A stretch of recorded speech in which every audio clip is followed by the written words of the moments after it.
Welcome back to the Fanspeak Network. This is another episode of Degen Power Hour. We're covering it all. We're going to talk early look at Super Bowl 60, early look for Showdown on DK, the DraftKings, early look for bets in the betting streets, and then move over to the big board. We, of course, have a big announcement off the top. We'll cover all that in just 1 minute. Fanspeak, where the plan runs deep. The team grind hard, don't eat, don't sleep. From best ball dreams to DFS streaks, they help you print money every single week. Fanspeak. No cap, no gimmicks, we breaking limits. NFL bets, yeah, we live this business. Meg and Steve, that OG vision. Yeah. Draft room killers on a lifelong mission. More stress to the Sunday spread. Fanspeak's that voice that's inside your head. Best ball, DFS, NFL bets. They built it brick by brick, no regrets. Fanspeak team, printing money since day one. Fanspeak, forever. That's right. I'm in another Sherpa today. It's just Sherpa every day here. Yes, I'm 4 minutes late today. Not bad. No, I have a lot of improvement to do there. But Mike Robb has spied something very fun that we're going to talk about in a minute. I'll let people come in. If you're watching over on Twitter, come over to the YouTube street, say hi like Mike Robb did. And we have an important announcement off the jump. But let me say hi to the guys first. Tyler, Steve, again, we're going to talk Super Bowl bets, early look. The official bets will be next week. Super Bowl Showdown, early look. And then, of course, get into a big board draft. Again, Steve and I did our first sibling showdown last night. Tyler, how are you doing? How are you feeling? Kind of in that weird waiting for the Super Bowl, but also all this offseason news. Yeah, I mean, all the offseason news coming around on some, not the McCarthy news as much, but everyone else he's hired, the assistants and all the other guys, they seem like good hiring. So coming around on that. I like his hires a lot. I really do. Super Bowl as a game, I think people were underrating New England a little bit. For as easy as their schedule was, I mean, they pounded these teams in their way. And I think they match up very well with Seattle, and we'll talk about that as we get into the game. Not a sneaky MVP pick, but I think it's worth a couple bucks if we all think this game's going to be low scoring. Yeah, no, absolutely. I think, and I don't have the data in front of me, but there's some data where like the last, I forget the amount of underdogs that were over 4-point underdogs have covered the spread by, it's been a fairly high clip. I don't have the numbers in front of me, but I do think they're being undervalued. I am looking forward to talking to you guys about that. Steve, I know we just did Sibling Showdown last night. You've been drafting every single day on the channel. No break for you. We're going to be drafting again later. How are you doing? How are you feeling? Doing good. Like you said, it's been a lot of news. We keep getting some today with Ravens getting new offensive coordinator, Declan Doyle. I think that's a nice. Yeah, what do you think about that one? Because, I mean, obviously that's a team we want. He's not been a play caller, but he's under Ben Johnson, so that's a positive. Okay, right. I think definitely positive for like Lamar and Henry to start, and of course Andrews and Flowers probably as well. And then the big one, the Vikings firing their GM. Clearly there's a power struggle. Yeah. I actually think this is good news for Justin Jefferson.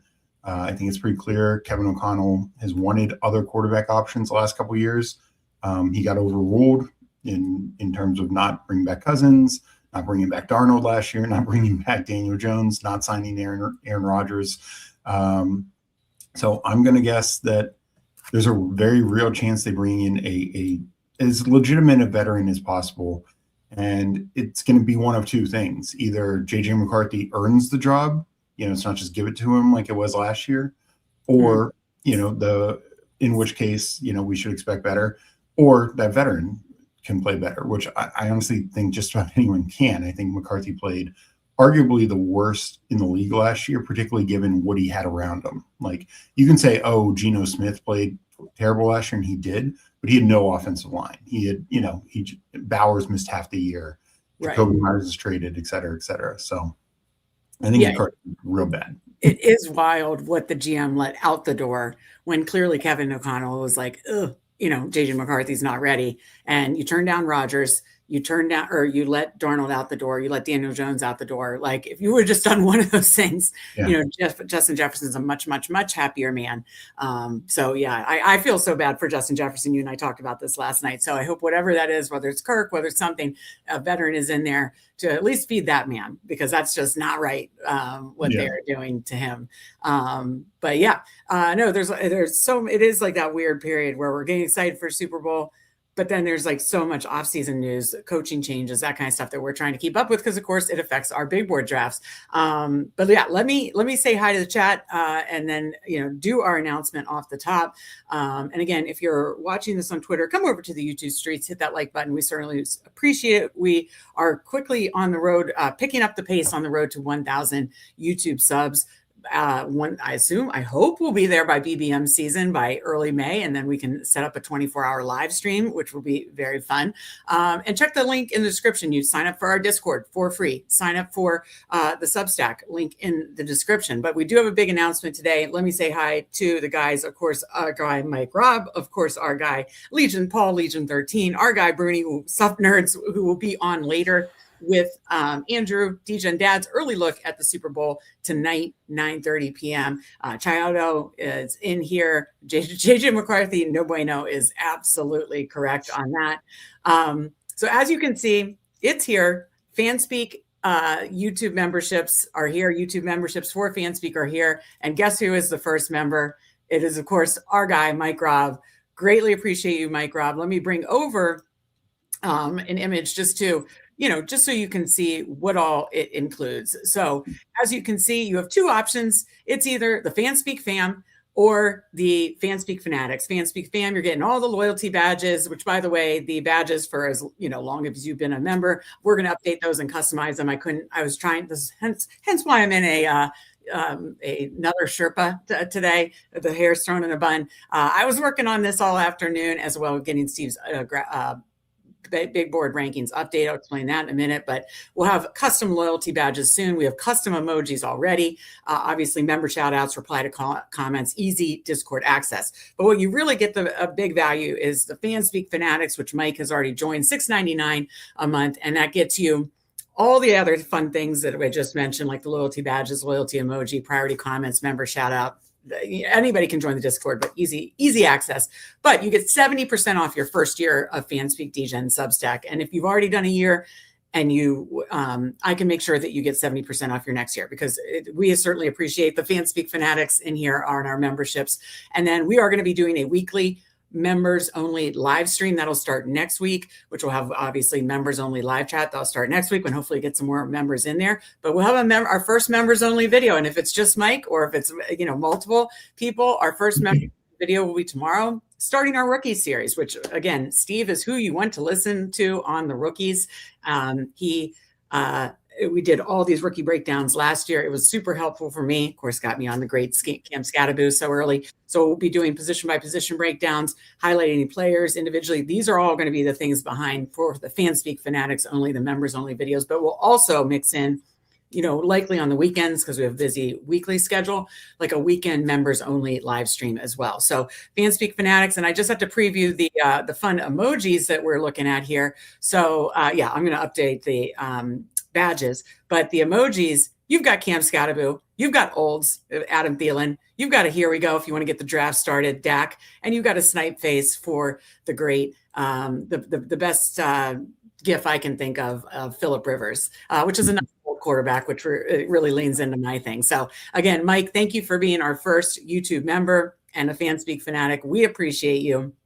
Anybody who wants to, it's just a simple join button as you're watching on the page. And I'm sure I'll share it in Discord as well. So Mike's putting all the thing. Here we go. A little Scattaboo, a little here we go, a little using them. He is absolutely using them. And that is what they're there for.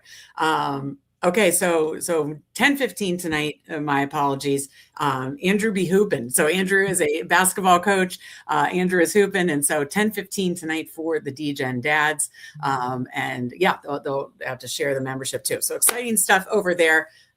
Very excited about the YouTube memberships. And we'll, I'm sure, be mentioning it on other streams as well. Now it's time to get down to business. So Super Bowl 60, let me bring over FanDuel, just kind of looking at, odds and that kind of stuff, and we can talk through the game.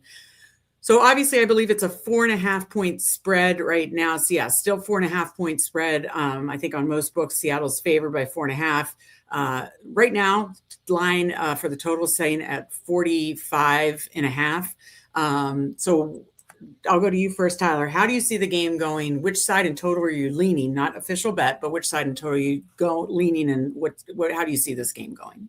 To the surprise of absolutely nobody who's watched any of these shows for the last 2 years, I'm leaning the Patriots and not on Sam Darnold's side. It just feels like no one's giving him a chance in this game. They're going to tell you they played the easiest schedule. They played Stidham. They played Stroud. They had all these easy games. I understand that. They beat up on these teams that are in front of them. It wasn't like they were squeaking out wins. And Houston and Denver are two of the top 3 defenses in the league. Right. You look at defensive rankings. Yes, Seattle's 6th. Guess who's 8th? The Patriots. Right. You can't run on this Patriots defense. So I don't think Kenny Walker's really going to get much going. I think that they match up very well in the pass game. Like Christian Gonzalez is one of the better corners in the league. He can go on JSN and cause trouble there. Outside of JSN, like, are we really scared of Shaheed? Like, he's not going to catch. He's a burner, but but 3 to 4 receptions is probably what you get out of him. Right. I think they match up very well, and they're going to force Darnold to throw this ball. And I think that they can create some turnovers, and Drake May could find points in this game. So I like the Patriots. I think they have a really good chance to just win this game outright. Yeah, I don't mind a Patriots underdog. Look, just an initial thing. And hey, I've been kind of a Patriots, like almost not Homer, but I like Vrabel. I like Drake May. I actually like Stephon Diggs as like the veteran on that team. So yeah, I that defense is, like you said, what are they ranked 8th? You said? Yep, 8th. Yeah, they've been fun to watch. So yeah, I just think I respect both coaches, both defenses. I think the fact that Drake May can kind of use his legs to get out of trouble more than Darnold can. And I think this stat, of course, we can just go right back to being, well, they played Houston and they played Denver. They're only giving up 209 yards a game in the playoffs. Yeah. You know what Seattle's giving up? 360. Right. I understand they played better teams, but still, holding a team to 200 yards, and then you're getting a team coming in who's missing one of their running backs. You've been very elite against the run. You could put yourself in that same kind of game script you were just in against the last 2 teams. Yeah. Yeah, no, absolutely. I agree. Steve, total at 45.5. Patriots underdogs. Seattle's favored by 4.5. How do you see this game going? What side in total are you leaning to? Yeah, I'm partially with Tyler. Like, I think the 4.5 is really nice because, even if Seattle wins, I think it's going to be a close game. Yeah. Could be even a point, like a 21-20 game or something like that. But yeah, the fact that you're covered for that, the fact that you're covered for not just the field goal, but like 24-20, you'd still win on the Patriots side. So I like it at 4.5 quite a bit. And it feels doesn't that feel like everybody, like national media wise, is on the Seahawks? I don't know. It just feels like, and I'm not one of those that's always like fading the public or fading that, but it just feels like nobody's really giving consideration to the Patriots on the spread or the money line. What I really like though is the under, because as Tyler said, we're talking the 6th and the 8th defense. But honestly, beyond that, I think they're even better, a little bit better than some of their metrics show. Seattle had put up those rankings versus a tremendously tough schedule, just inside their own division. And as we saw, this defense can shut down basically anyone but Matt Stafford.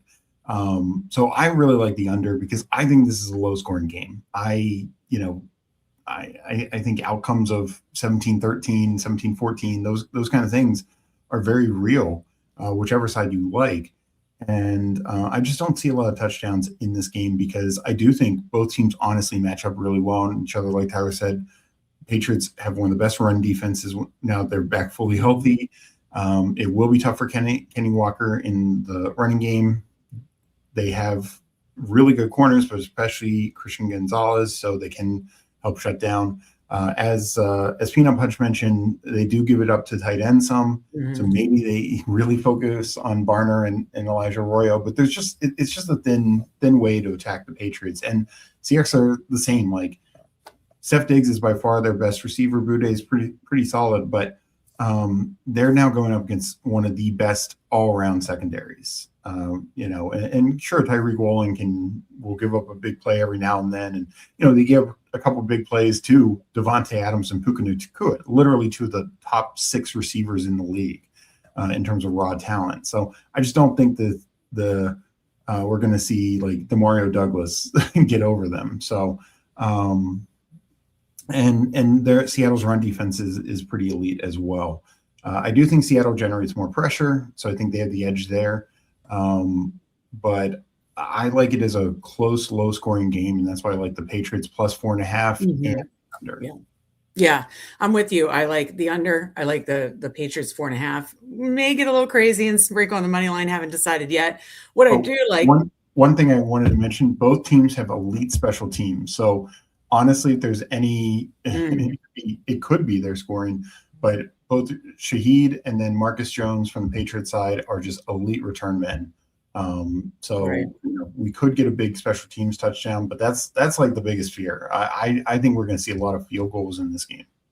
Yeah, field goal fest. I'm sure, as we all know, the Super Bowl prop menu is quite nice, quite a lot, and we'll get more into that next week when we really dive in, make our official bets, parlays, all that stuff, and get into all the exotics and other things that you can tackle in the Super Bowl betting market. We will definitely tackle more of that kind of stuff next week for sure. What I was going to mention is if you're doing parlays, what I like to do is, I typically do lean overs. Well, I don't see a ton of over spots in the prop market, but if you do find a couple, and let me just give you an example, I'm literally just going to blindly pick stuff. But like if you did pick, Jackson Smith to go over 100, Diggs to go, again, I'm blindly picking. These are not official picks at all. And it doesn't even have to be big stuff. Oh, sorry about that. Kenneth Walker receiving, that might be one that I consider. If you do pick a few and then, like say you were to do like anything anti-correlated, like if you think the Patriots pull off an upset, do some Seattle props, Patriots money line, major anti-correlated boost.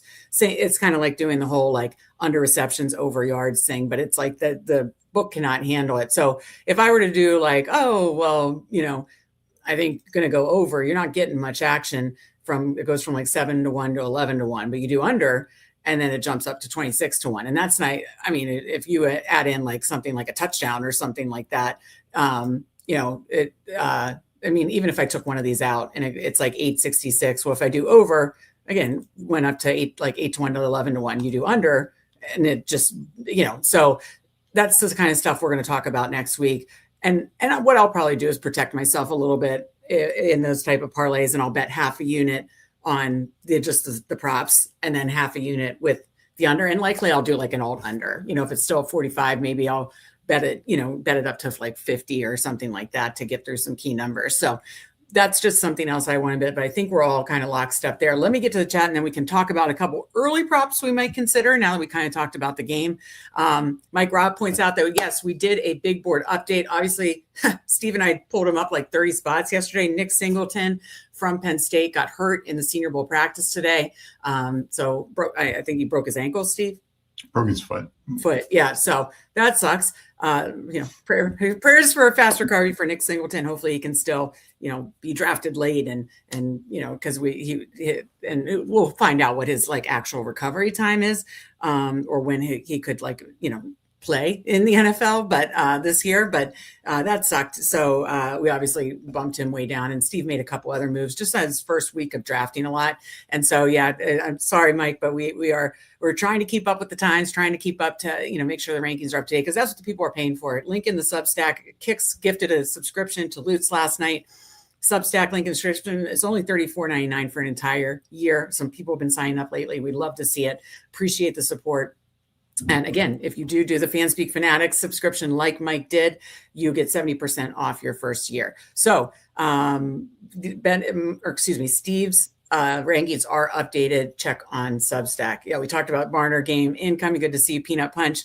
Money anything, never bet against a ginger quarterback. Good to see you. And we got Crossface in here. Let's go Patriots. I mean, I feel like I have rooting interest both ways. I love like Mike Vrabel, Drake May, Steph Diggs, but then I do kind of love a good underdog story. You know me, Steve. I love a good underdog story, and like the whole like Darnold, you know, that is a fun thing to root on. I did feel myself. I kind of wanted Matt Stafford to make one last run, though I think he'll likely come back and try again.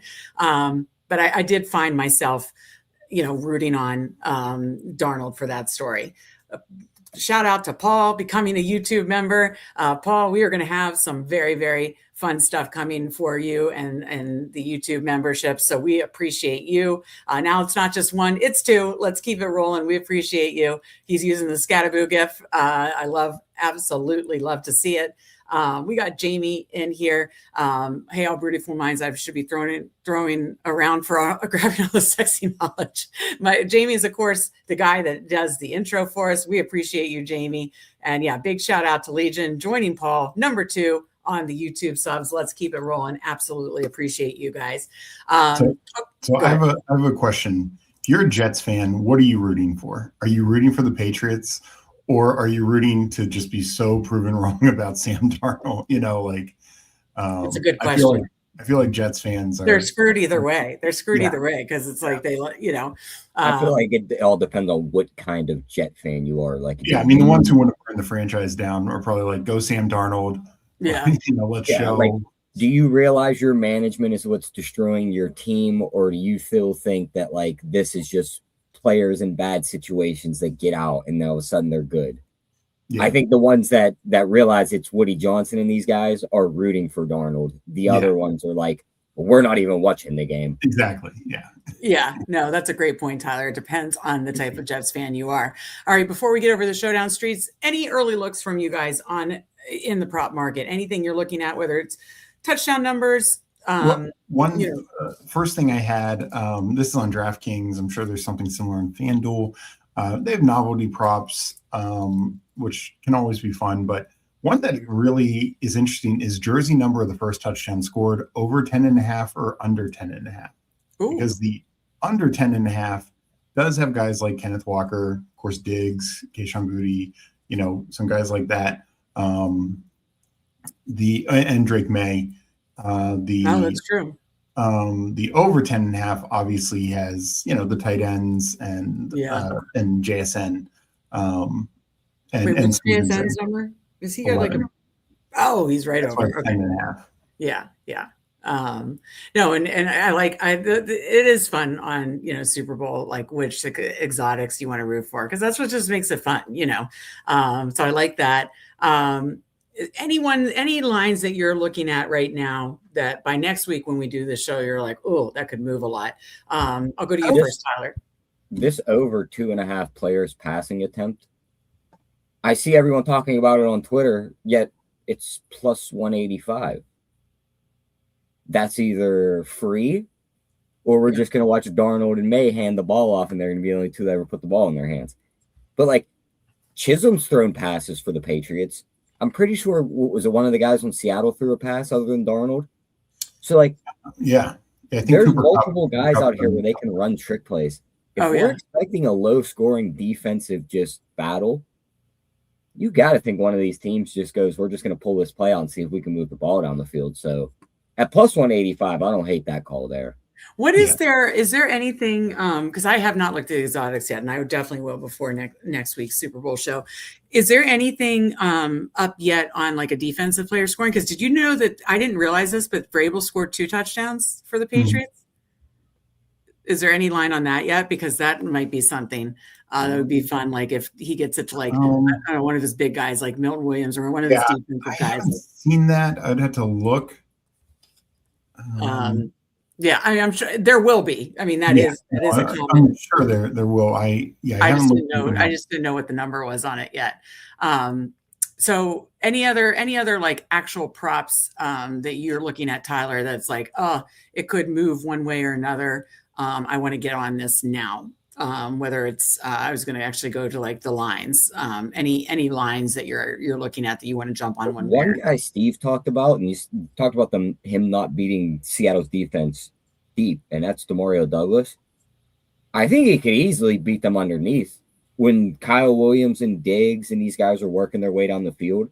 Demario Diggs on just like a little drag route or a slant across the middle, he's 10.5 yards. I just feel like he can get lost in the shuffle on a play. All of a sudden, that ball's in his hands, and there isn't a Seattle uniform within 20 yards of him. And he's just scampering down the sideline before stepping out of bounds as they're chasing after him. So at 10.5, I don't mind taking his over receiving there. Yeah. No, that makes sense. The one I'm looking at early is Kenneth Walker receiving. I understand they used Halani, and I listened to the ETR show that does a really good job, like, basically breaking down the usage of the game and recapping the conference championship. And I forget the exact split of snaps, but while, and Halani could be another look as they add more lines and stuff like that, either receptions or, because again, we don't think they're going to be able to run the ball efficiently, right? So I don't know if Halani is available on the reception market yet, not yet here, but again, check different books. I think George Halani, he did run, I'd have to get the exact route breakdown and snaps breakdown. It was definitely more than I thought, but still, Kenneth Walker ran a lot more routes. So Kenneth Walker, and what I like about Kenneth Walker, and you could approach it like longest reception, you could approach it receiving yards, is 20.5 receiving yards. The way Kenneth Walker can be explosive, and especially when you get him out in space, he could do this on 1 or 2 catches. So that's one I do like, that I feel like will move as I know I can remember past Super Bowls and the running back receiving lines kind of moving in going up as we got closer to kickoff. Steve, any early bets that you like? Before we go to Steve, I have one more that stuck out to me. It's plus money too. Barner's their push guy when they're in this short yardage, 3rd and inches. You have an over a half rushing yard on him at plus 120. Oh, nice. Yeah, I didn't know that. That just feels like, well, if they run the play, you're going to win that bet. He's not going to be kneeling the ball. I don't see him getting a handoff and going backwards. If they line up in the tush push and they get a first down, count your money. Right, right. No, that makes a ton of sense for Barner. I like that look a lot, Tyler. Steve, anything else that you like? I think the first thing I'd point to is Ramondre Stevenson rush attempts. Well, it's not easy to run on the Seahawks. I think the Patriots will try. And if this game continues to be close, even if they're down, I think they'll still run. Like we saw that, in the Denver game. Sure, some of it was weather, but even before the weather really turned, they were just handing the ball off to Ramondre. It wasn't fully working, but, I think they had a lead and they were going to, eat clock and stuff like that. So I like 16 rush attempts plus 117. TreVeyon Henderson barely played in the championship game. He's barely played throughout the playoffs. I do not think he comes out with a big role in the Super Bowl. Yeah, no, I totally. What's coming from that guy, right? Oh, Hendo did a 70-yard touchdown run. 5 snaps, 1 catch, 1 target, 75 yards and a touchdown. He's going to take a screen or a handoff and just be blowing down the sideline. Wait, so Vrabel in chat, I missed this. He said Vrabel scored way more than 2 touchdowns. I meant in the Super Bowl. I didn't realize. I don't know how many in the Super Bowl. It says Vrabel was 5 for 5. And then I see 12 for 12. I got to get that. We got Kicks in here. Just gifted a member of Degen Substack to Lutz yesterday, and then comes in and becomes a YouTube member. Thank you so much, Kicks. We certainly appreciate it. That's 3 and counting, and we absolutely appreciate it. Again, check the join button, 2 different options, but we'll have a rookies preview, one of the many rookies previews. We're going to break it down position by position and then do special rookies things. Those will be the uploaded videos for memberships only. And then we'll start doing once a week YouTube, live shows as well for members only. Hopefully get a few more in there for that. But look for a rookie show tomorrow, uploaded by tomorrow night. That's awesome. Thank you. Was it? So 12 for 12. Anybody pull this stat up real quick? I thought it was. He has 2 touchdown catches in the Super Bowls. Okay, that's what I was thinking. Super Bowl. I think they're talking in general. He was okay. So he's 12 for 12 total. Yeah. So Caught one against the Panthers, caught one against the Eagles. Okay. Oh my God, I was at the Panthers Super Bowl. So my best friend growing up, was still my best friend, hopefully having lunch with her next week, won a Super Bowl or won a trip to the Super Bowl. It was in sales like 20 some years ago. And it was the Super Bowl in Houston, Patriots versus the Panthers.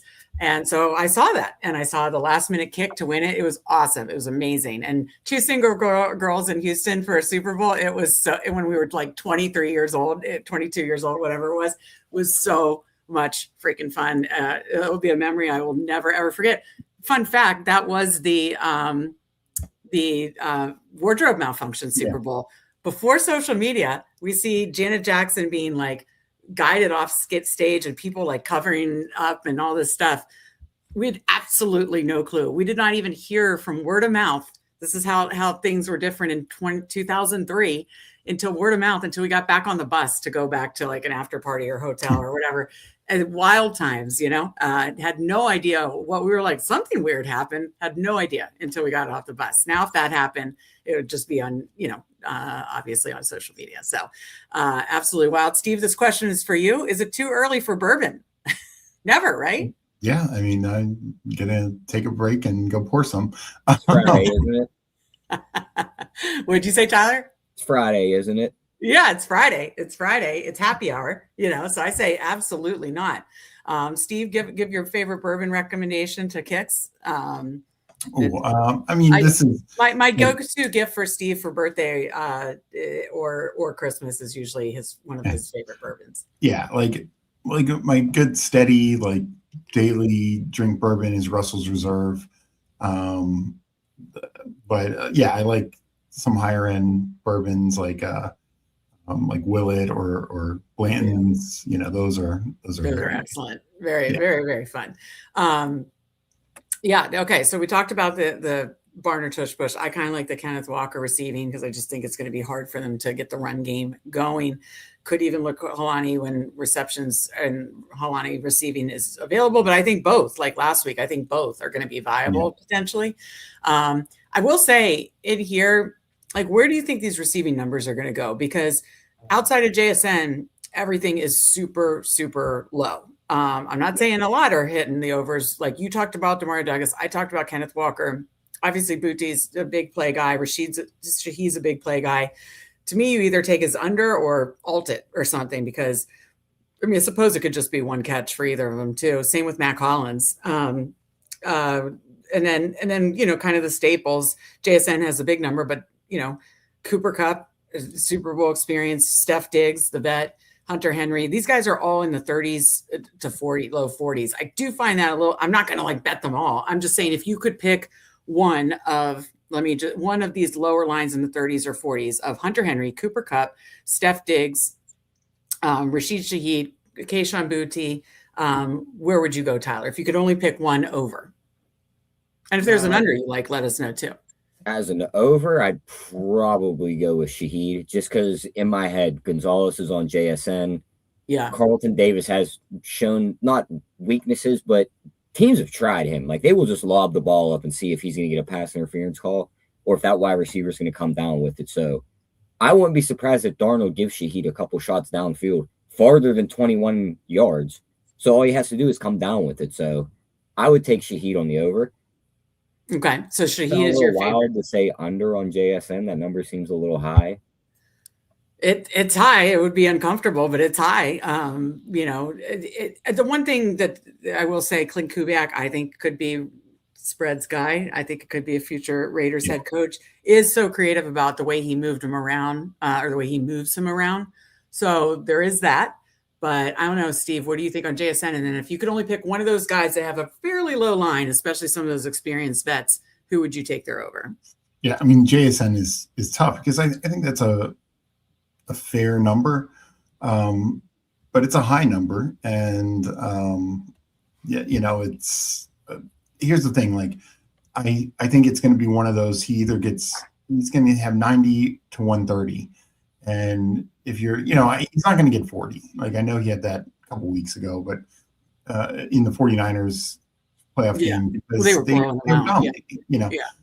in a game where they are going to have any pushback, whether it's high scoring or not, he's going to get so many targets and so many opportunities. And, if it's not working vertical, they'll do horizontal passing with him. Like you said, they just find ways to get him open.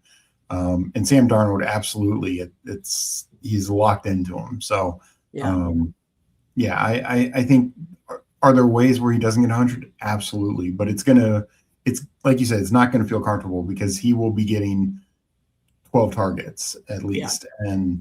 And he'll have 80 in the fourth quarter, and you're just like sweating him getting that last 20. All right. If you could pick one of those bets, who would it be? I actually think in Chad mentioned, I think AJ Barner. I think Patriots do struggle against tight ends. And they haven't really faced that as much in the playoffs. Dalton Schultz, but CJ Stroud and last week, between the weather, the quarterback, and the fact Evan Ingram, but they struggle a bit against tight ends. And I think Barner, we've seen other games where teams try to really take away JSN, and Barner would get 5, 6, 7 targets. And so I like AJ Barner pretty decent amount. Okay. I kind of like Hunter Henry. I saw, what I had Parkinson's over, and he kind of soared past that, and just being kind of the vet. I kind of like Hunter Henry, but that's my next one. These are not official plays at all. Steve, could you bring up DraftKings? Let's move over to DraftKings streets, unless you guys have anything else, because this is just an early look. We will get fully into it next week. The exotics, the exact bets we like. First touchdowns, parlays, lottos, cover it all next week. But let's take an early look at Showdown before we get into the big board streets. Let me catch up with chat.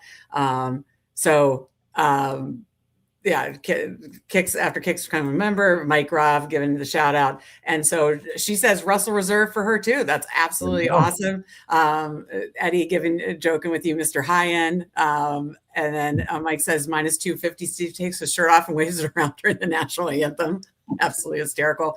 Tonga fullback dive for a touchdown, says Crossface. I mean, crazy stuff happens in Super Bowls as far as touchdowns. So, and if we get that defensive touchdown. What's that? That's to get that defensive touchdown. Right. Yeah, that's true. That would be the defense. Yes, thank you. But fullback dive. Yeah, I do see like Vrabel doing something. I agree. With defense. So a defensive touchdown, I'm definitely eyeing up for sure. Yeah. Let's talk Showdown now, guys. Like, on Showdown, I have not done well on Showdown in a long time, but one of my last successful ones was a Super Bowl about 5 years ago, and it was the Bucks versus the Chiefs. The Bucks beating the Chiefs, obviously. So what the winning lineup for me was, and by the way, it was like a cheap lineup, and I chopped with like a gajillion people. So it wasn't like any big prize, but I did chop first place in that Super Bowl. It was tight end in the flex, 2 tuds or 2 tutties as Gronk yelled and Brady yelled to each other, 2 touchdowns to Gronk. So it was Gronk in this captain, Brady, no Mahomes, but both of his receivers, Kelsey and Tyreek Hill at that time. And then it was Lenny Fournette, and I think Antonio Brown was priced pretty cheap. But because you had a cheaper flex that hit 2 touchdowns, let you do some creative stuff. So the question is, what was the score of that game? Because on a lower scoring game, it's like, do you want just like the captain that's going to score the most? Or sometimes do you just need the raw points? Because I remember a lower scoring like regular season game, like it was down and I was close, but I missed the top chop, and the top chop had like a kicker in it. And then it was just all the optimal points and stuff like that. So like, what do you guys think? I'll go to you first, Tyler, then Steve. Is better if you do think it's more like a 2017 game? This is going to be a weird slate, in my opinion. Yeah. Just because it feels like if you think it's low scoring and you want the raw points, it's like, you probably want like a guy like JSN who's going to get all the catches and probably get you 70 to 100 yards. Right. What happens when Shaheed catches that 80-yard touchdown all of a sudden, or Kayshon Boutte does it, or Kyle Williams does it? There's a lot of guys across the board that could all of a sudden snap your finger, and it's like, oh, need that guy, and he got to be up top because he's going to let you get everything else. So I don't hate taking the shot on just hoping one of these guys has a big play. Shaheed, I don't even hate sliding in a Travion Henderson at 5'7". Like, what if he gets that one handoff and he's just gone for 80 yards and a touchdown? That's going to be needed. And ownership is so key on Showdown too. You know, like what's the ownership you're getting? That's another thing. I'm playing to win the big prize. I don't want to just get like the big chop with like a couple thousand people. Yeah, it's nice, but it'd be real nice to be up top by yourself. Hell, even with one or two, I'd be pretty pumped about that. Yeah. No, and I saw Cody Main, shout out to him, who does the Showdown content. ETR is already looking at like what are the big cumulative ownership combos and stuff like that, because that's kind of what you want to be avoiding. And even I think he had a low owned captain. He showed like a low owned captain with like a Mac Hollins, who, you know, you could see it, one big long catch for a touchdown, and you know that allows you to get in that stuff. But that was still like cumulative ownership was so high. So that's what's so interesting in Showdown. And honestly, why I haven't played as much is there's a lot of nuance, and it's our only option for DFS, obviously, on the Super Bowl slate. So I'll go to each of you first. Tyler, who's your favorite like captain and contrarian, like most contrarian captain you'd be willing to play? My favorite captain that's not just, well, it's going to be the more popular one.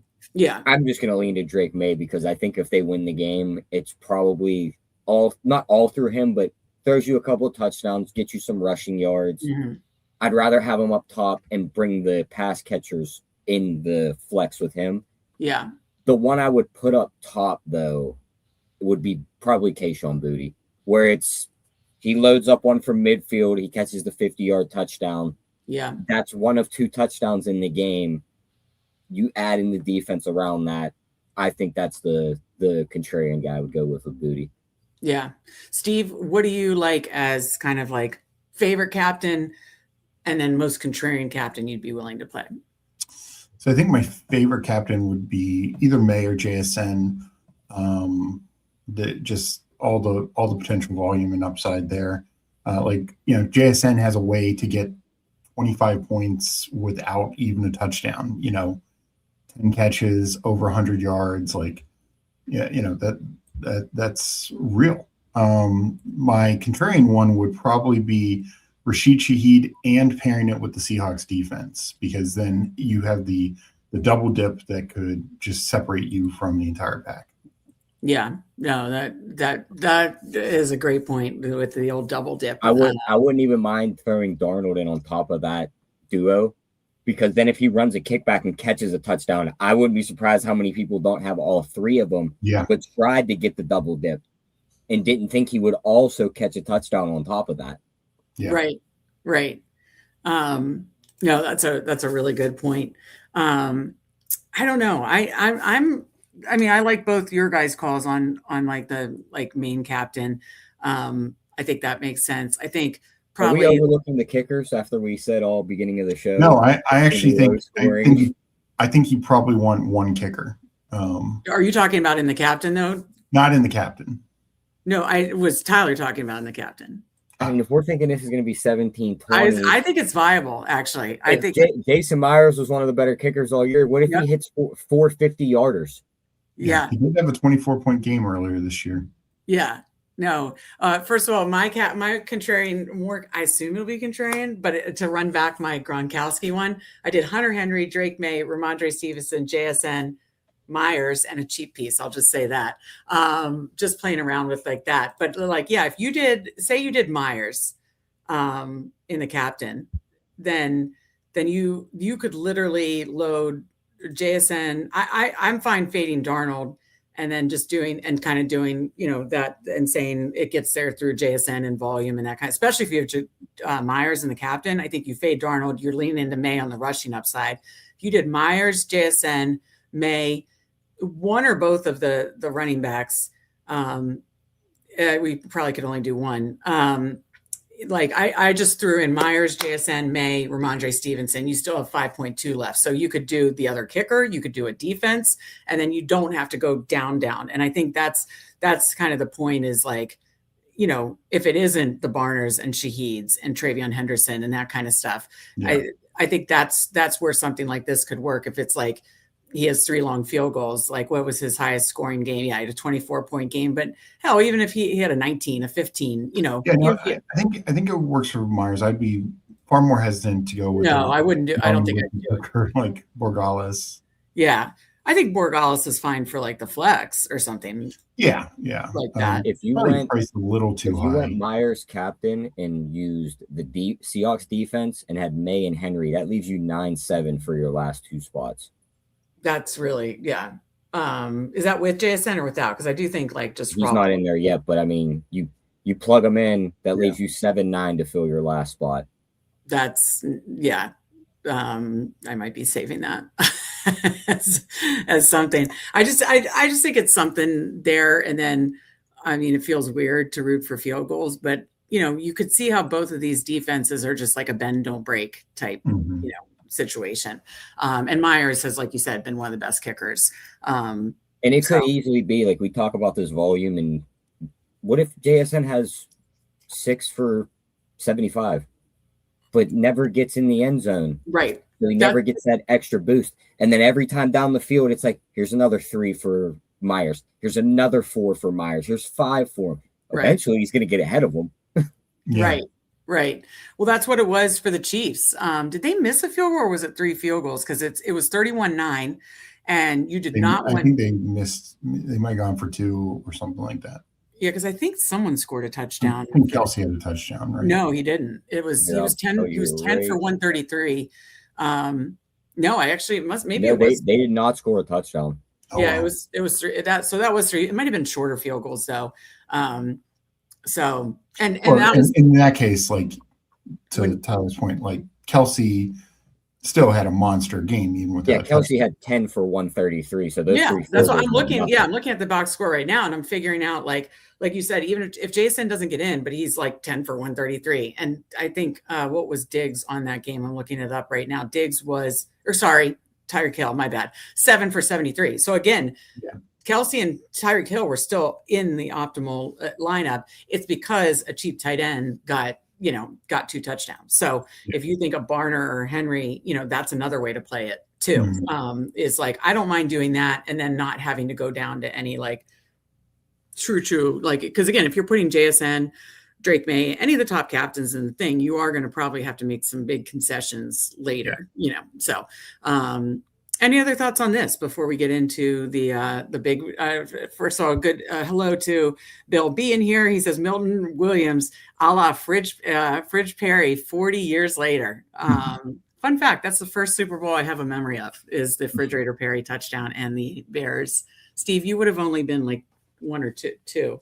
I was like 5 or 6. Wait, no, I was 6. So yeah, I that's the first Super Bowl memory I do have.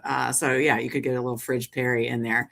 Eddie liked the Halani receiving take in there. Eddie says, let's rename ourselves difficult usernames for Meg. that would put us in trouble. I do agree, Mike Robb, on the because what is his price, Steve? Matt Collins.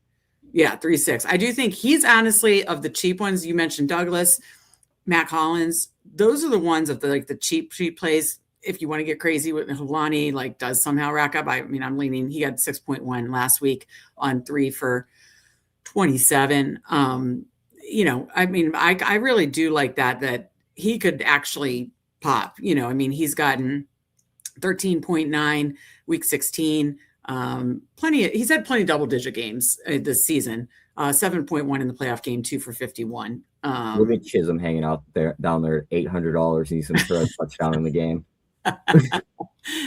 Tyler's calling a shot with a Chisholm touchdown pass. I just don't know if that could be one play where it doesn't matter, where he gets outscored by other guys.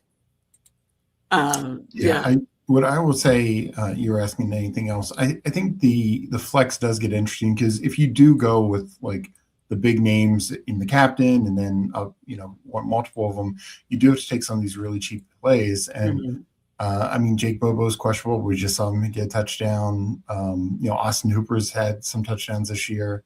Halani he's going to be like the kind of de facto third down back. Elijah Arroyo, they've had 2 weeks, like 4 weeks since he came back from injury. Maybe they scheme him up. But really, I feel like you're touchdown hunting because like getting 5 points just might not be enough. Like a Demario Douglas, if he gets like 3 for 30 or something, that's probably not going to be enough. Right. No, I think all those guys Matt Collins, maybe if he did similar, like a long pass and like 3 or 4 other catches, he could maybe do it without a touchdown, but I think the rest would be, kind of the lower plays would need a touchdown. Yeah. So any other final thoughts on Super Bowl Showdown early look, Tyler, before we get into a big board draft? Nope, that's pretty much it for me. Just I'd keep an eye on, not prioritizing, but keep an eye on the kickers and the defenses in this game. Yeah. No, I absolutely agree. For me, it's probably going to be min 1 for sure, a kicker, and I'll definitely lean Myers. And definitely would not hate lineups with. And depending on how many lineups you build and which contest you play. Yeah. I don't hate building out my favorite lineup that has Stevenson in it and just taking him out and plugging in Henderson. Mm-hmm. Because God forbid he steals that touchdown or anything. And nobody's going to want to click Henderson's name. He's going to be the lowest owned guy. He gets in, you could easily jump the field. I'm really interested to next week talk about like where ownership's sitting. Like, where do we see the biggest leverage points for ownership? And I know it was college, but this guy's a big game guy. He was the guy in the national championship game catching that screen and housing it from like 80 yards out. So big time players in big games always make big plays. Yeah, absolutely. All right. So, well, first of all, we announced our YouTube memberships. Already have 3 so far. Shout out to them. Very exciting. We'll have a rookies, our first rookie breaking down quarterbacks and tight ends, which obviously has the least amount of, exciting players to target in early pre-draft best ball drafts. But we're going to go through then running backs, receivers, do just player breakdowns. Those are all going to be uploaded just for these YouTube members only. We'll start the YouTube member weekly shows next week. So shout out to you guys. Check it out. It's in just the join button has the different options. We went through early bets that we like, how we think this game could go. And then, of course, early Showdown look next week. We'll dive deeper in Showdown, look at ownership, dive deeper in the bets, make official bets, touchdowns, first touchdowns, parlays, all the fun stuff, exotics, all that good stuff. All right. I'm going to bring over Underdog now because I did, in fact, upload Steve's rankings today. I did not, however, have time to download whatever the new version of Best Ball Overlay to get that all set up. So I didn't do that. I was working on the YouTube membies, but I did get this set. So do you guys want to do a 3-man here, three-person draft in the big board streets? I'm going to have to let you guys do a 2-man draft. Okay. I have to get ready for work or I'll be No worries. I do have 2 more picks I want to give out. One's in the Super Bowl. One's a completely different sport. Okay, let's hear it. We talked about it being a low-scoring game in the Super Bowl. MVP, everyone's going to run to May, run to Darnold, maybe even JSN. If this is low-scoring and Darnold's thrown a lot of picks in the last couple weeks, the Patriots grab control of this game, and now he's just de facto looking JSN's way. Christian Gonzalez at 150-1 grabs 2 interceptions in this game. I don't hate having that. It's 150-1. Yes, I like that price. And then this is an NBA one, but SGA is minus 340 to win the MVP, and they've lost like 4 of their last 10 games. Okay. The Nuggets are 6 games back of them, and Jokic is coming back, and he's fully eligible for the awards. He's 7-1. Grab that 7-1 before. I didn't realize he was coming back so soon. Yeah, he's 7-1. Grab that now before he's plus 250 and put 3-1. Wow, I didn't realize OKC had been on such a losing streak too. Yeah, they all of a sudden they were supposed to win 74 games. Now they've already got 11 losses. Oh wow, nice. Okay, all right. So you heard it here first. You got an early look at the NBA MVP, and then I mean a long shot for MVP. I mean, I do think we should consider whichever team you think could win a defensive MVP. We saw it with the Seattle Super Bowl against the Broncos. Was it the Seattle Super Bowl against the Broncos, right? Yeah. The Who was it? Which it was the Seattle Super Bowl against the Patriots, and there's the Patriots corner who got MVP. You're talking about Malcolm Butler. She's talking about what was his name? Malcolm Butler was the MVP? Yeah. Yes, when he got the interception on the goal line. She's talking about the one Seattle won when they blew out Denver. Yeah. So it was defensive MVPs 2 years in a row? Hold on. I could have sworn it was a defensive MVP. I'm Googling MVP list right now. I need to know this right now before we move on to the big board draft. Okay.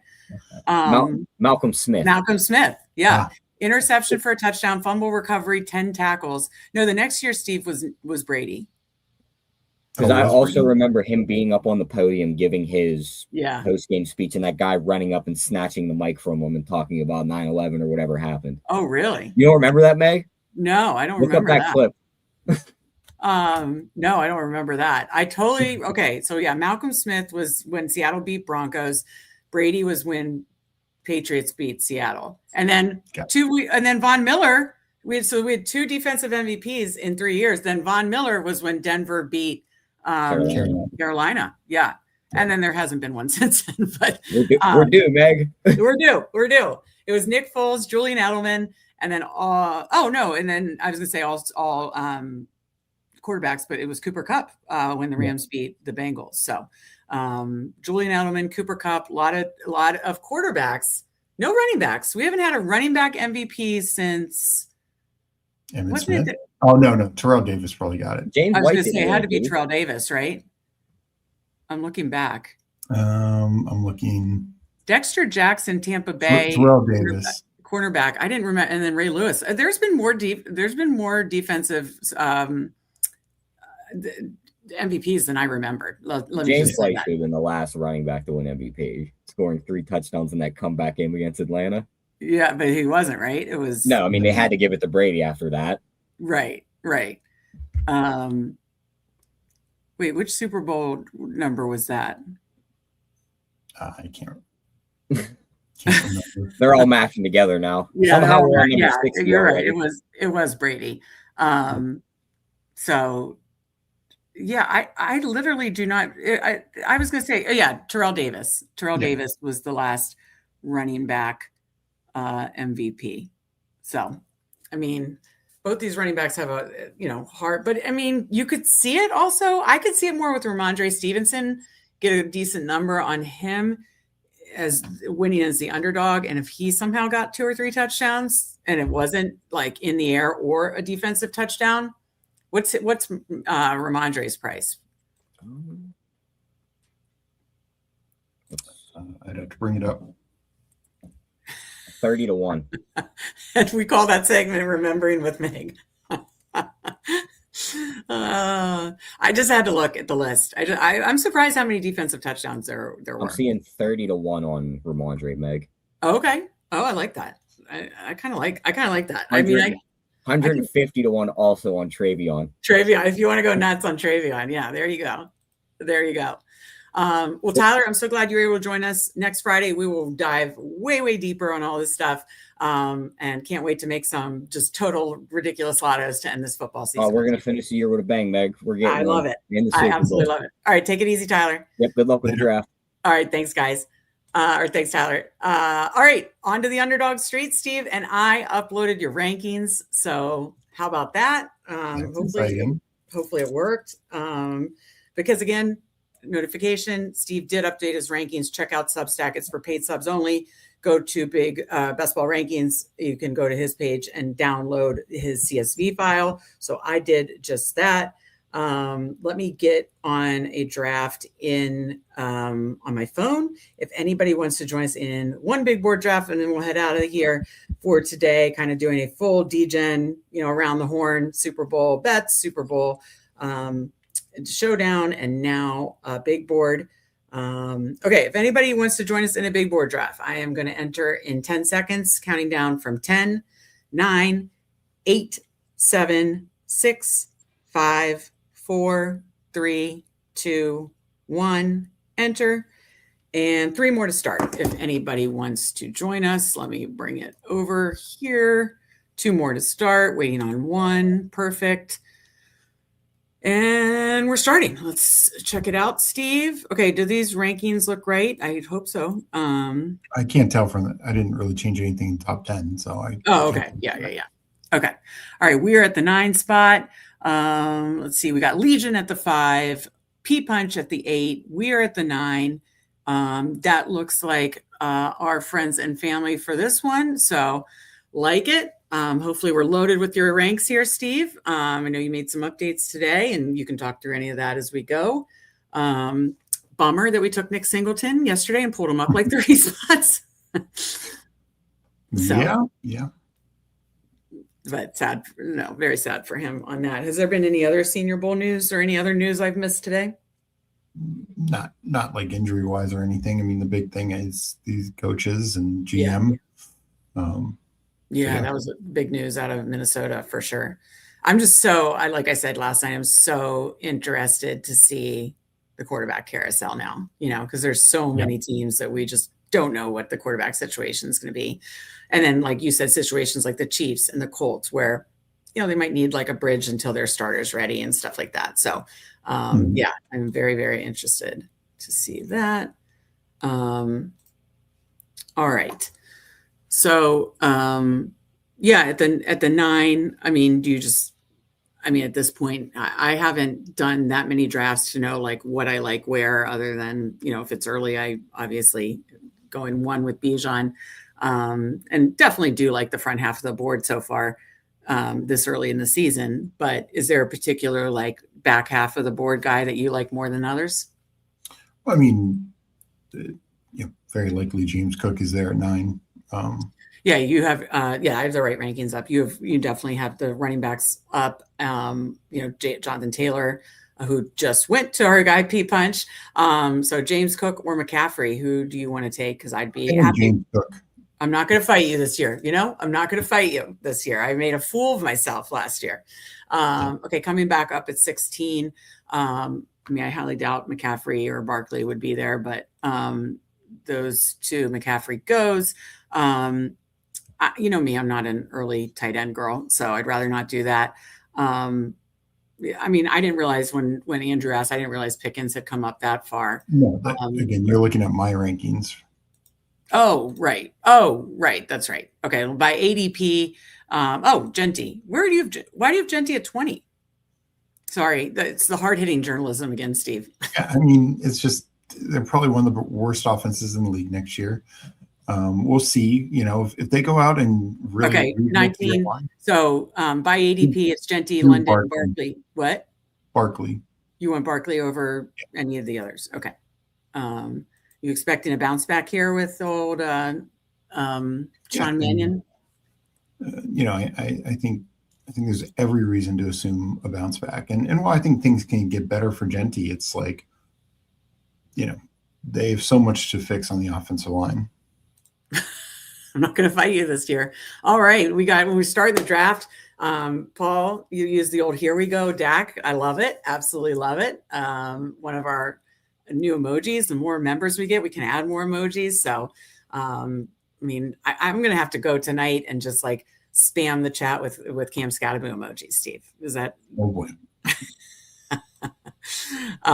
We got Pepper Tony in here. Sup, pups? Good to see you, Pepper Tony. Any surprises you're seeing on the board, Steve? No.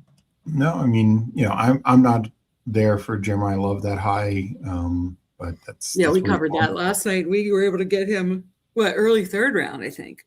Yeah, but that's where he's going.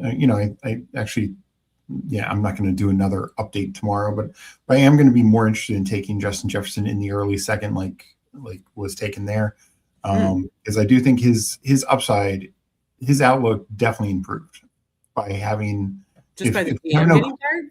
If Kevin O'Connell was in charge, his upside is improved. I was worried that, JJ McCarthy would be forced, like I said at the top of the show, it's either going to be McCarthy earns it this year, which he didn't last year, or you have a veteran.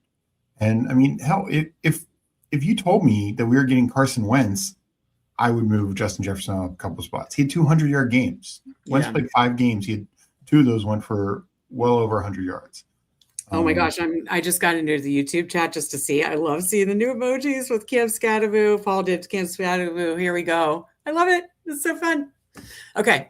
Coming up at 33, up in 2 on your ranks, Higgins, Kyron. I think we looked Devontae, Ladd. I'd be happy with any of these receivers here since we went double anchor.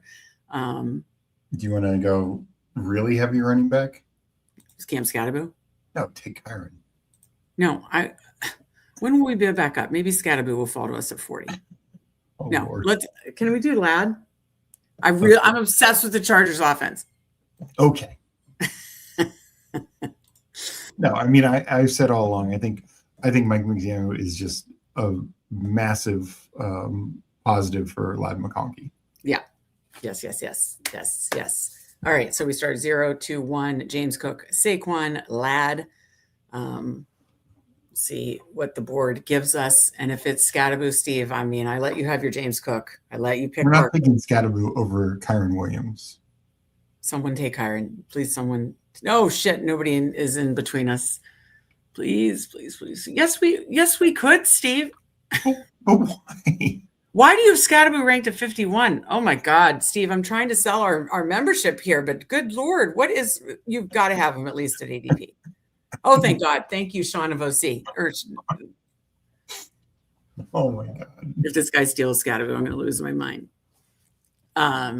Steve, we've got to adjust the ranks again, hun. I mean, what are we doing here?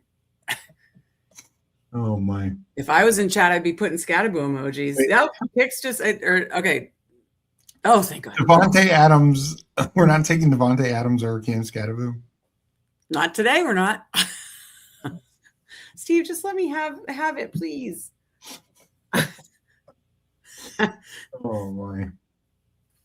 I love seeing the stuff in chat. This is so fun. Kix just said this one's for Steve, the olds with Thielen. See, I love it. Yeah, I wanted Devontae Adams. She wanted Scadaboo. You wanted the Thielen emoji. I wanted the Scadaboo emoji. Yeah. See, Steve, Paul, where can I download your rankings? Steve's letting us all down with Scadaboo ranked at 51. Oh, I like so. Kix said new emojis, and then she gets the olds in for Steve. Already round 4, she broke out the not fighting rule. I was like, I'm not going to fight with you. I'm going to give you, Cook. But then I kind of just, I like that you have Scadaboo at 30, Paul. Let me know where I can download your ranks. Oh my. Steve, could you adjust that tonight? No. Why do you have him below his ADP? Because I think his ADP is a little rich right now. Yeah. I mean, I think there's a number of guys like Harvey and Hendo. I think their ADP. I think their ADP is too very rich. Their ADP is too rich, but not Scadaboo. We don't know the offensive coordinator. We don't know if they'll bring back Eleanor on the offensive line. Like Steve, what we do know is he is awesome and he's amazing and he is a bulldog that is just going to run through a wall, literally. He just needs Zach Bond to not break his leg off. So that's what we know. Where did Devontae Adams go? Okay, Legion got him because Legion is definitely coming out of this. Why is it not moving? Do I need to refresh? No. Okay, there we go. Okay, we're up in a few. 57 and 64 are next picks. Okay, let's go by your ranks. Swift, Tyson, I think we need to hit receiver here. Tyson, Christian Watson, unless you want to go May, of course. May goes to Legion. Rome, Sutton. So up in 2, we'll get one of these. I think we need a second receiver. I'd probably lean Watson or Sutton. Rome, I'd be more interested in if I thought we could probably get Caleb back. But I like Rome more than Stacks. Okay, you have Rome ranked 1 above Sutton. Do you want to go? Take Sutton. Okay. Is he starting to get a little long in the tooth? How old is he now? I don't know. He's probably the same age as Terry McLaurin. Really? I think he was drafted before, and he was a younger receiver. Okay. All right. Where is Herbie going these days? 73. Keep an eye on that. He's probably not going to come back to us, but I assume you don't want to pull him up to 64. Wait, pull up who? No. I didn't think you don't pull up Justin Herbert. He's generally been sliding in drafts. I know. Cooler sheets in Discord. Check out the Discord link. He's been posting these amazing sheets of risers and fallers. Yeah, like a lot of the quarterbacks are May and him, like totally fine. I just didn't know if you wanted to reach for the stack, which it sounds like no. I think we need another receiver. So Pierce, Diggs, Evans, unless you want to do a hyper fragile big board draft. I mean, we could. I definitely wouldn't do 5 seconds, Steve. 5 seconds. Let's do Diggs. Let's do Diggs. Ooh, that was close. I know it's ahead of ADP, but I like him. Oh, how much did we reach there? What's his ADP? Oh, Steve, maybe we could have gotten him on the way back. Maybe.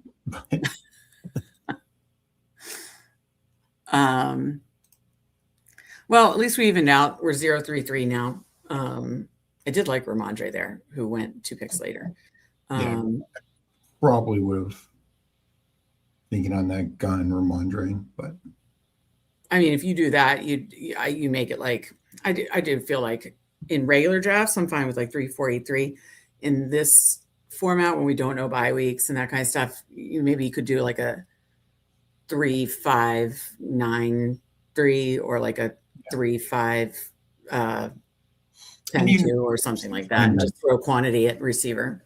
And even if we went 6 running backs, we could just waited to the last couple rounds at that point. No, if you're taking 4 running backs in the first, if we would have taken Ramondre instead of Diggs and we took 4 running backs in the first 6 rounds, I think we could have gone just 5 running backs there. Well, running backs are really pushed up this year, so keep that in mind. This is not last year.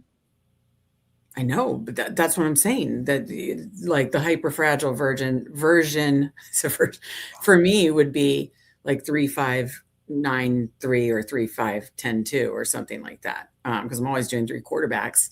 But I don't think you'd need to go 6 when you're getting 4 running backs. Go 6 and just make it up for taking receivers earlier. Like you then hammer the pocket of receivers. Like there was a draft that somebody did yesterday, and that's what they did. They took 3 early running backs and then took another one in like the 8th round. Steve, I'm talking if we would have gotten a 4th early running back. I understand, but they did the same thing. I don't think that's good allocation. They did 4 in the first 6 rounds, and then they did 6. I don't think so. I think 7. I think I want to say their 4th was Jalen Warren, if I remember correctly, and they got him in the 7th. But they just took everything else, and their like first 3 picks were running backs. Okay, we can agree to. I'm willing to do 5 running backs in big board drafts if I did do like 4 early. I'm just saying there's another way to do it. And that's, you don't need to reach for that 5th, and you can just take 2 late flyers. Okay. What did you want to do here? Based on your rank, Pierce or Pittman? Definitely. Okay. Perfect.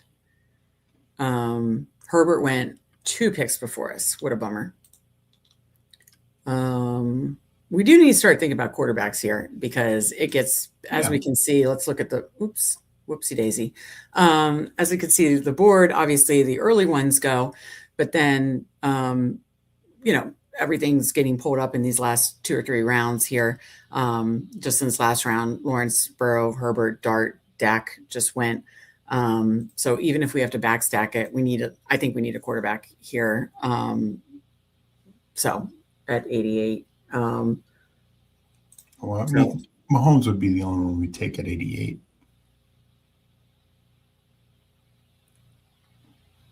I mean, I think you could also take Purdy because you can backstack him.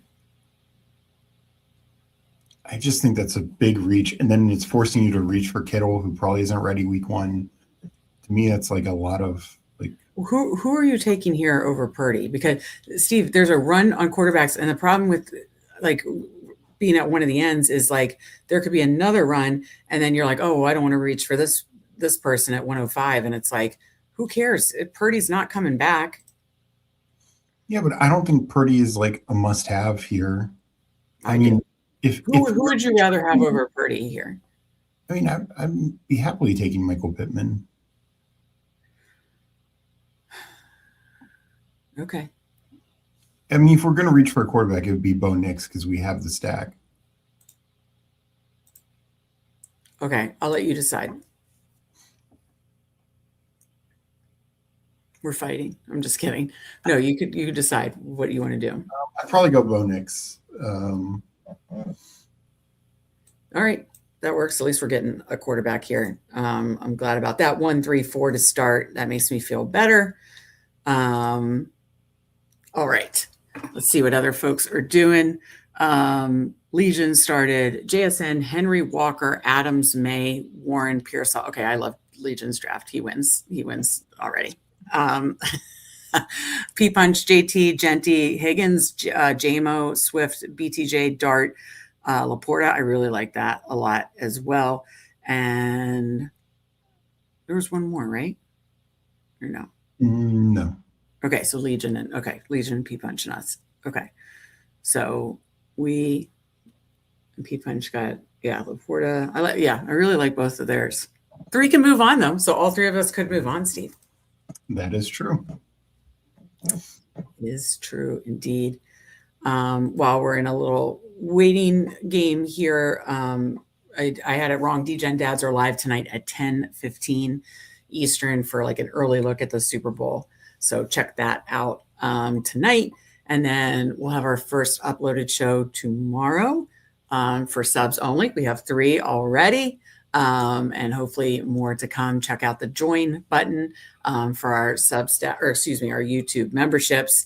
But yeah, I'm excited about those and starting live shows for our YouTube subs as well, or YouTube members as well. So exciting stuff. Yep, absolutely. So let's see could I see what's coming up? Sure. So we'll be at 106 and 112. Based on your ranks. Oh, well, if Purdy's still there, I'm interested. Boston, Price, Shakir, Kincaid, Purdy, Butte, Surratt, Jennings. So can we do Purdy and see if we can get Jennings? Yeah. All right, look at that. Here I was pouting, and then, old Purdy comes back to us and we get to double tap quarterback, which I think was much needed because as we can look at the quarterback tab, I love Baker. I love Shuck, Darnold, Mendoza. But then, Bryce Young I like, but then it gets iffy, guys coming back from injury, So, and we may need to take an iffy one on our third one here. Where is Kittle going now? Or did he already went? No, there's no way he went. Sorry, let me do it based on ADP. Okay, yeah, he's at 128. I just want to keep it. I think that's such a bad price for him. Yeah, you have him ranked 147. That's what's great to have your ranks uploaded correctly, as I did not last night, but I do tonight, and that is nice. So if Juwan Jennings, you have him ranked 107. We're up at 112.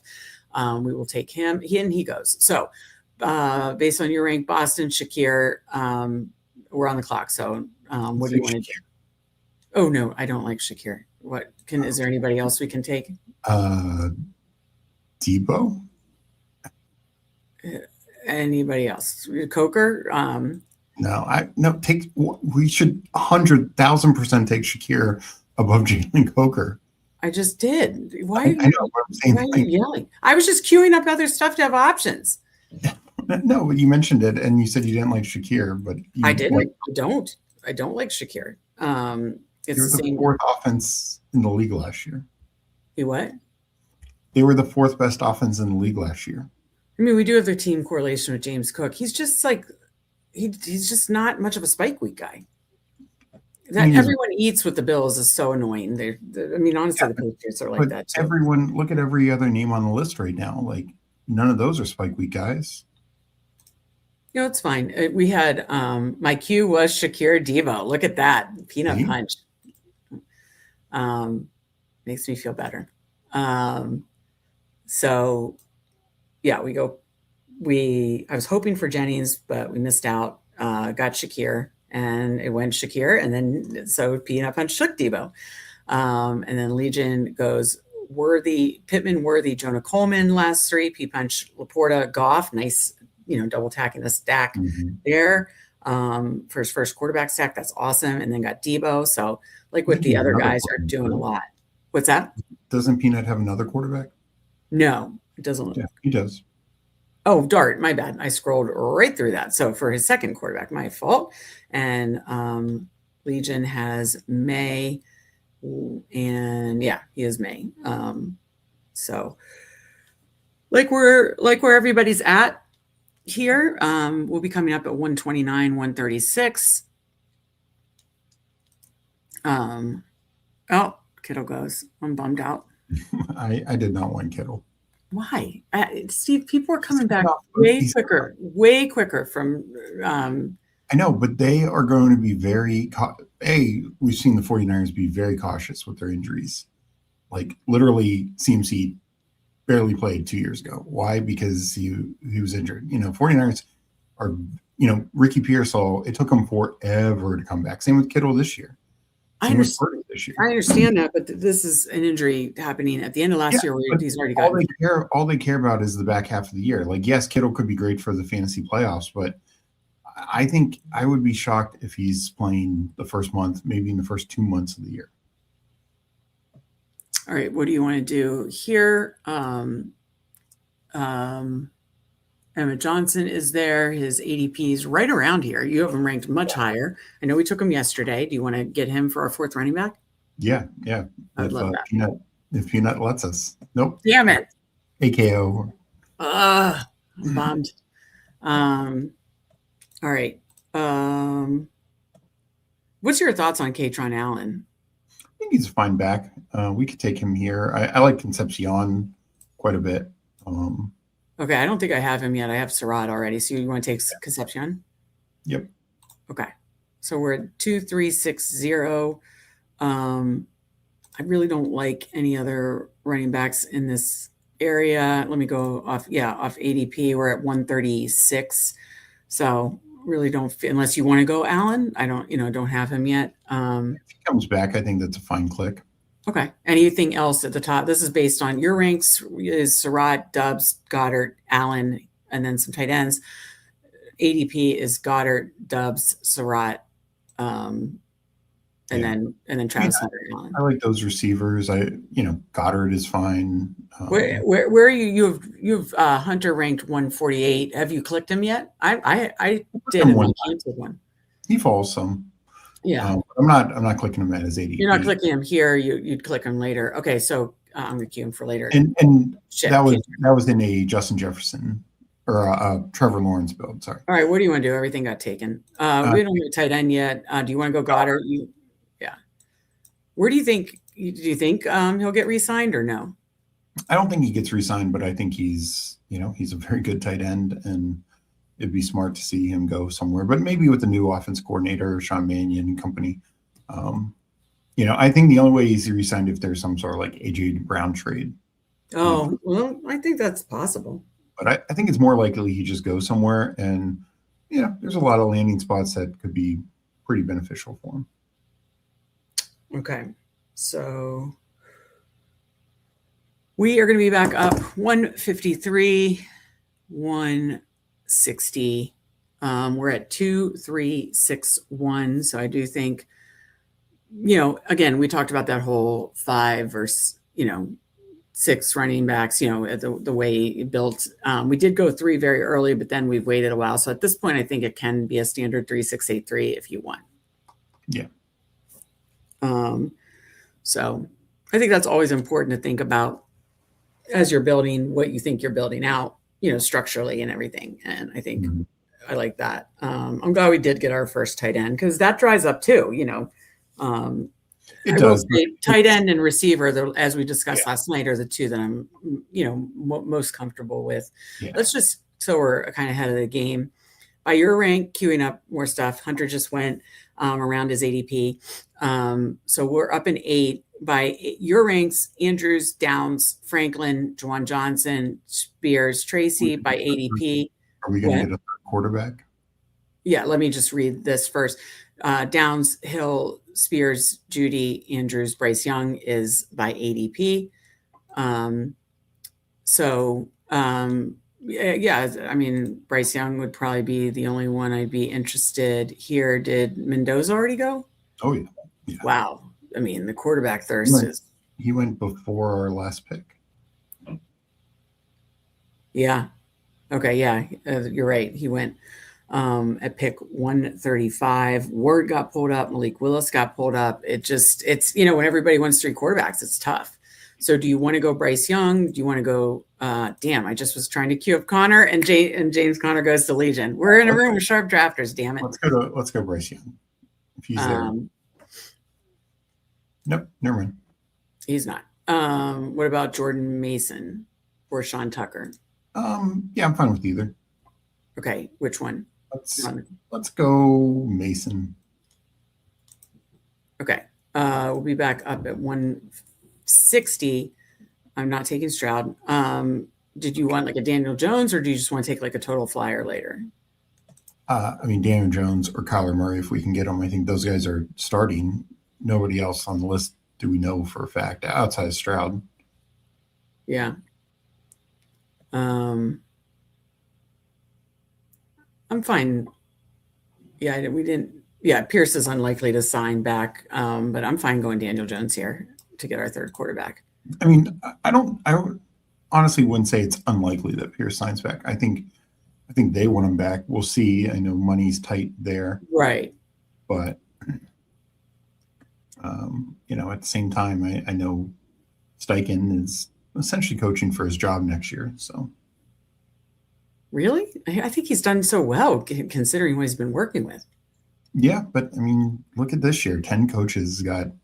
Yeah, I know. It's crazy that there's like no, because a lot of times, in his case, it was like injuries.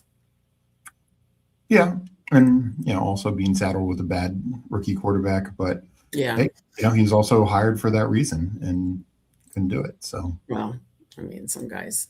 Okay, so we got a break now. So what we got? 4 picks left? 5 picks left. So we'll be back up 177, 184. Feel nice and balanced. So done at quarterback 3-4-6-1, likely to be kind of like a standard 3-6-8-3 on this one. But yeah, I'm glad we took Jones there, whether it Pierce signs or not. Yeah. So what else do you want to talk about during this break? Yeah, no, I mean, and just in general, it's like we're not going to have a Purdy stack. Who cares? It. That's fine. Yeah, he's got a sneaky athleticism too. Yeah, so. But it's also at this point you just need quarterbacks and. Mm-hmm. We got him to fall. I mean, I wanted to take him earlier, so I love it. Oh, Nick Singleton went 165 there. That's pretty early still. Yeah. That's why I wanted to re-upload your new rankings based off. Probably not somebody who's heard about the injury, Yeah. I assume you haven't done any slow drafts yet. No. Yeah. When will you begin your slow draft hell, or is your slow draft dream? I mean, we'll see. We'll see if Underdog releases enough stuff. Yeah. Why, you're saying at this rate you'd be fine just ripping them all fast? I mean, I've done like 15 big boards and 2 little boards already. Yeah. Paul gave the snipe signal. Who got sniped, Paul? Did I'm guessing you have to let me know who you were hoping to get. Did we snipe you? Did you want Kamara, Spears, Ridley? It was Indiana Jones. My bad. So he gave the snipe, and we sniped Indiana Jones. Mike says already in slow drafts. Steve, come on, join them. Come on, Steve, get in there. Oh, nice to see you. FN Warehouse. I know he's been in a lot of your chats too. Good to see you. How's our guy Rudy doing? Rudy is not in the room today because I'm wearing another Sherpa sweater because I'm so cold and just have to be cozy and warm. And he tends to eat these. So I thought that could be potentially distracting. But thank you for asking about sweet Rudy. Up in 1. Vidal, Barner, Schultz, Parkinson, I think tight end maybe? Yeah, Barner or Schultz, I'd say. I kind of like Barner. You want to go Barner? Yeah, I'm good with that. Okay. All right. Vidal, let me just do it on ADP, see where Vidal, Lane, Dell, Schultz, Sampson, Tesla, Brooks. I kind of wanted to get another running back. Or if you nope, Vidal went. Maybe we should have taken him. Damn. Because we're down to super duper thin. But Yeah. Are there anything here you're comfortable with? I mean, Sampson is pretty much the clear number 2 there. Not a lot. No, I mean this range is bad. Like I think there's more value later. Mm-hmm. I think Emmanuel Wilson should be taken here. I think he honestly should be taken higher, but we can get him 2 rounds from now. Well, you just think he's going to get more workload this year? No, it's just he's the clear number 2 back. Like Vidal, who has an ADP of 165 on a good team. Like they're the exact same guy. It's the office gift. Like they're the same picture. Right. Yeah. All right. We keep it balanced here. 3-5-6-2. Bo Nix, Brock Purdy, Daniel Jones, Cook, Barkley, Scattaboo, Mason, Sampson. So I'm glad we started strong at running back. Ladd, Sutton, Diggs, Pierce, Shakir, Concepcion, Goddard, Barner. I think it's nice and balanced so far. What's that? I don't know why I can't hear you tonight. I agree. I think it's very balanced. Goddard, Barner, we can just tack on a tight end in the 19th round. Unless something falls to us. Asked about Rudy and said, "Stay hungry, Rudy. Just eating the Sherpa. He'll chew pants. He's a puppy. Have a lot of training to do with Sweet Rudy. But I appreciate you asking. He's a cutie though. He hopefully will be better behaved once I get back to Baltimore and can join the streams again. He'll probably try to eat the microphone. Yeah, that's likely. Which I need to get a new one. So, eat a new microphone. Stay hungry, Rudy. Absolutely. All right. Winding it down. 4 more picks left. See what our guys have been doing recently. Legion's last 4 or 5, because he had gotten May early, right? Yeah, so he backs it up with Henry and Butte. So Butte, Henry, and then Connor, which I think is great value there. Stroud, Braylon Allen, I like that pick. Schultz, who you had mentioned. Pete Punch's last 5 or so. Darnold, Shaheed, Theo Johnson, Kamara, Kelsey, Tucker. So nice there. I think they both have strong drafts going for sure.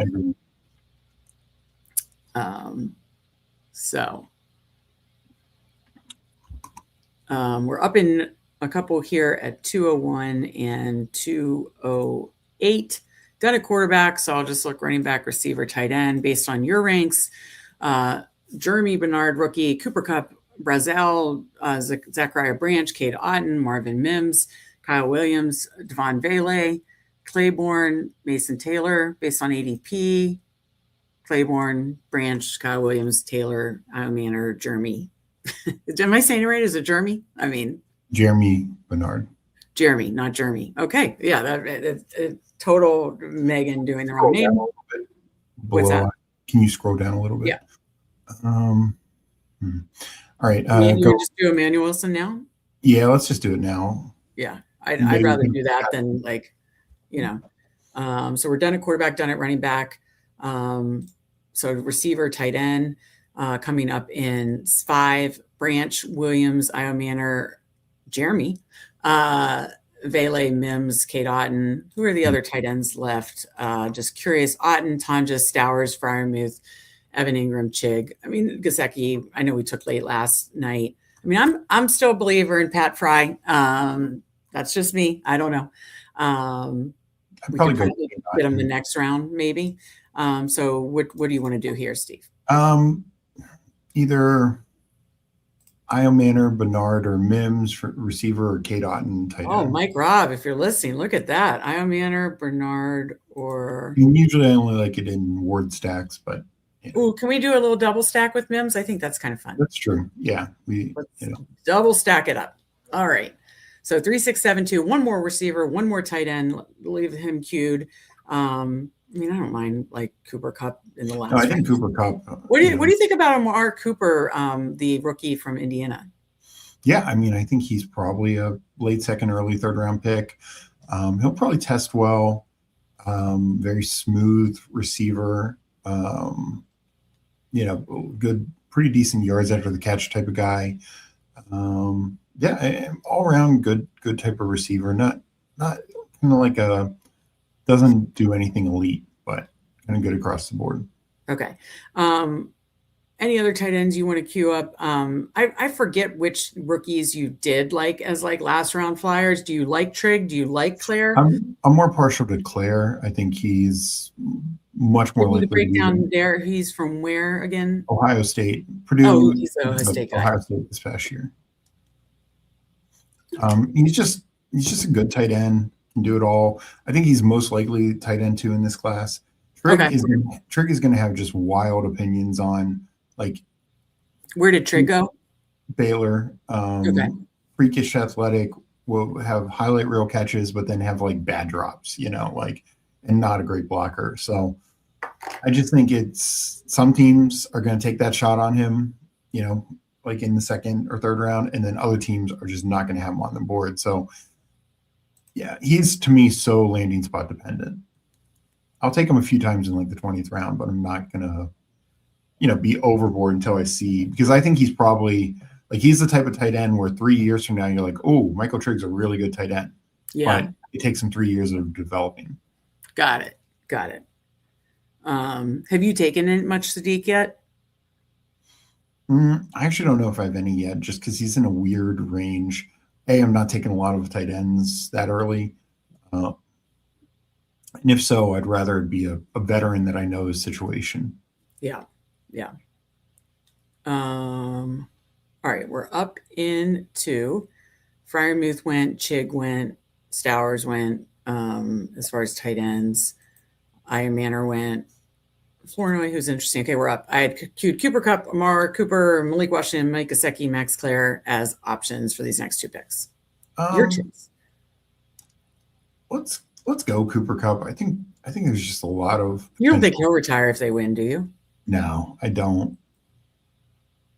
I was kind of intrigued about Amari Cooper. I want to learn. Do you like him as you do like him as a flyer then? Yeah. It's just,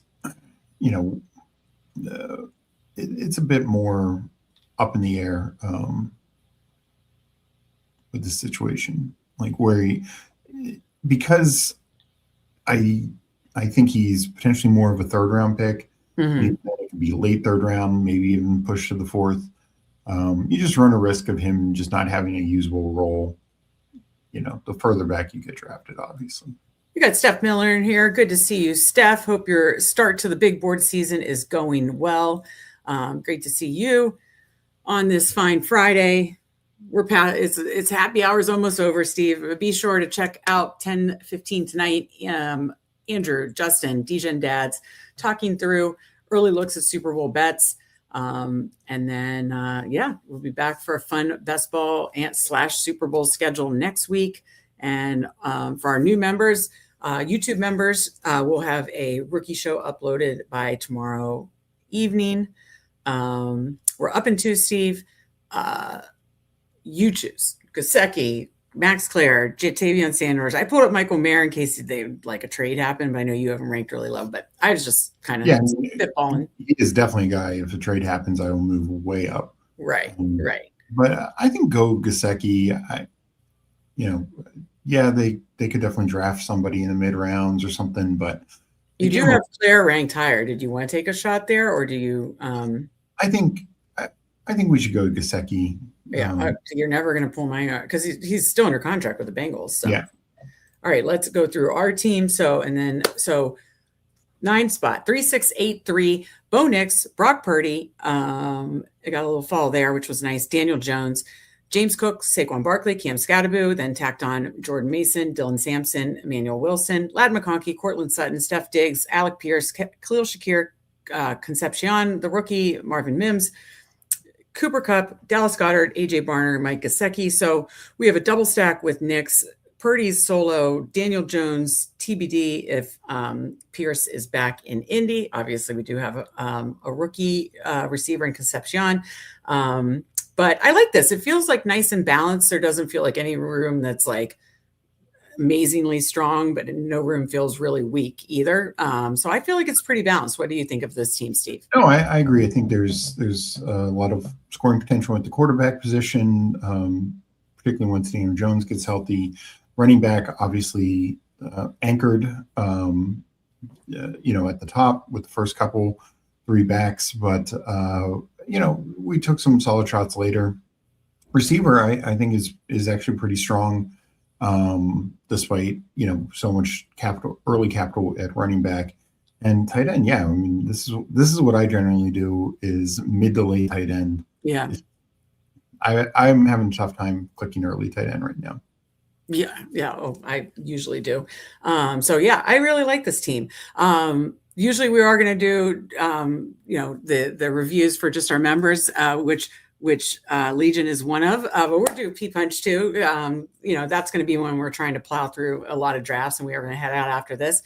But, so let's review Legion and P-Punch's team from the 5-spot Legion, 2693, May and Stroud. So kind of early, late. Henry, Walker, Jonah Coleman, Connor, Braylon Allen, Tank Bigsby. I think he got a lot of nice value at running back. JSN, Devontae Adams, Ricky Pearsall, Michael Pittman, Xavier Worthy. Oh, that's right. He said we sniped him on Indiana Jones. Xavier Worthy, Keyshawn Butte, Io Manor, Ted Hurst, Matt Collins, Tyler Warren, Hunter Henry, and Dalton Schultz. So really stacked up Drake May. I like that. And tacked on obviously Stroud as well, with Schultz too. Yeah. So yeah, I mean, I think, very, very, anchored by May, nice double anchor kind of there at the running back position. And I think a really strong balanced receiver room and tight end room. So I like this team a lot. Yeah, no, I agree. I think, only 2 quarterbacks, but it's May you spent a lot on, and he should be your guy. Okay, let's do P-Punch's team. 3683 from the 8 spot. He was right near us. Dart, Goff, Darnold, JT, Genty, Swift, Kamara, Ray Davis, Najee Harris. I think that's a really strong running back room. I like that running back room a lot. TBD on, I think getting Kamara that late and, Najee coming back from injury, I think that's a really strong running back room. T. Higgins, JMO, BTJ, Debo, Rashid Shaheed, Trey Tucker, Jeremy Bernard, Darius Slayton, Laporta, Theo Johnson, Kelsey. I think he got really nice value everywhere. 3683 is obviously our favorite to kind of build too. But, built out some really nice stacks as well, with especially, Goff, especially Goff double stacked. Still got it with Darnold, and let me see, Dart you really don't need to stack at all, but if Slayton comes back, and Theo Johnson. So stacked everything up, very correlated, very balanced. Really love the running back room. I like this team a lot too. I think this is going to be a tough room to get out of because I really like the other 2 guys in this draft's teams. Paul says, thanks, go Pats. May is due for a big game. I mean, he was a monster all year, obviously in the MVP running. But yeah, obviously the playoffs, all these strong defenses and playing another one. But yeah, I can't wait to watch May in the Super Bowl. Kick says, have a great weekend, everyone. Absolutely. Thanks to you. Yeah, you Kicks, have a great weekend, everyone too. And Mike says, so happy to be the first member of the BDSM crew. I think it was something Steve and Meg, and I need to look up what it meant, what that stood for. Name still pending from the Fanspeak fan member level. I love it, Mike. And we appreciate our members joining. Again, check out that join button and all the options there. But appreciate the folks that joined tonight.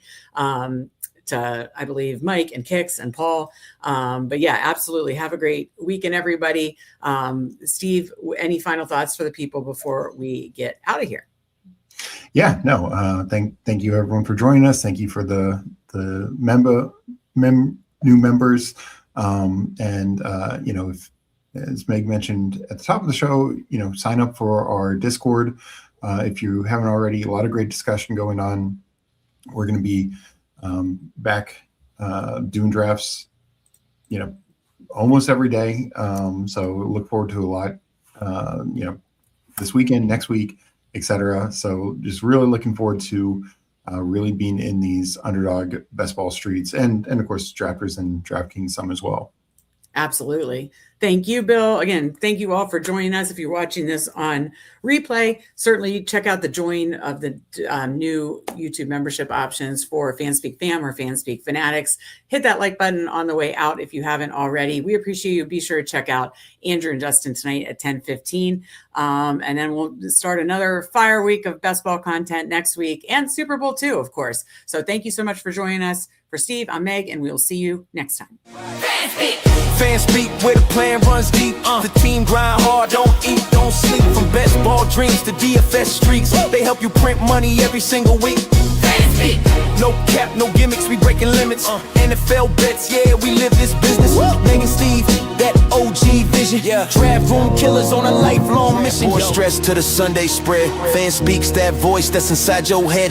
Best ball, DFS, NFL bets. They built it brick by brick, no regrets. Fanspeak team, printing money since day one.